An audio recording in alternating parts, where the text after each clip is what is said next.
Donc je vous donne des nouvelles depuis que j'ai attrapé malheureusement le Mpox. Donc je vais vous en rappeler des signes, j'ai des informations complémentaires face à ce Mpox. Donc déjà, dans un premier temps, comme je vous disais, je ne sais pas du tout où est-ce que je l'ai attrapé. Apparemment, ça peut s'attraper en venant caresser en fait un animal. Je n'en ai caressé aucun, donc je ne comprends pas.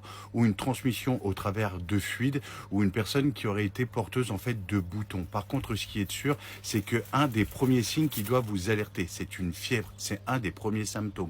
Un mal de tête, souvent intense, une douleur musculaire avec des maux de corps généralisés, une fatigue, mais alors vraiment une sensation de grande fatigue et des ganglions en fait qui sont enflés. Donc ce qui m'ont mis de l'oxygène parce que j'avais une saturation qui était en dessous de 87% et une apparition cutanée comme vous pouvez le remarquer. Donc elles apparaissent généralement entre 1 et à 3 jours suivant l'apparition en fait de la fièvre. Donc soyez vigilants. L'apparition passe par plusieurs phases. Elle commence par des taches plates, ok, qui deviennent ensuite des bosses, puis des vésicules remplies de liquide, et enfin, ça termine par des croûtes. En général, elles disparaissent entre 2 à 3 semaines.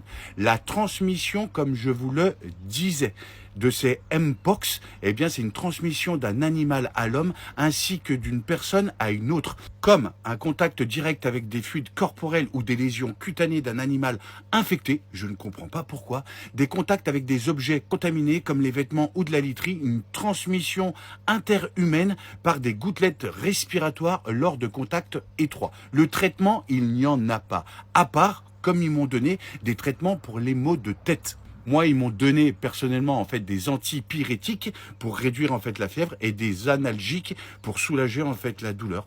Et m'ont mis sous oxygène pour faciliter ma respiration. Donc apparemment, comment éviter en fait le Mpox?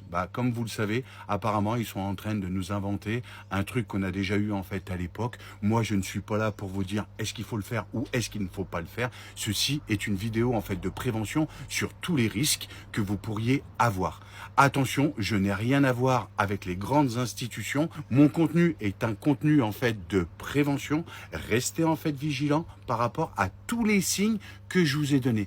Maintenant, vous êtes assez grand pour prendre vos décisions tout seul de ce que vous devez mettre en place si éventuellement il y avait une énorme propagation de ce Mpox dans notre territoire. Moi, je vous dis à bientôt.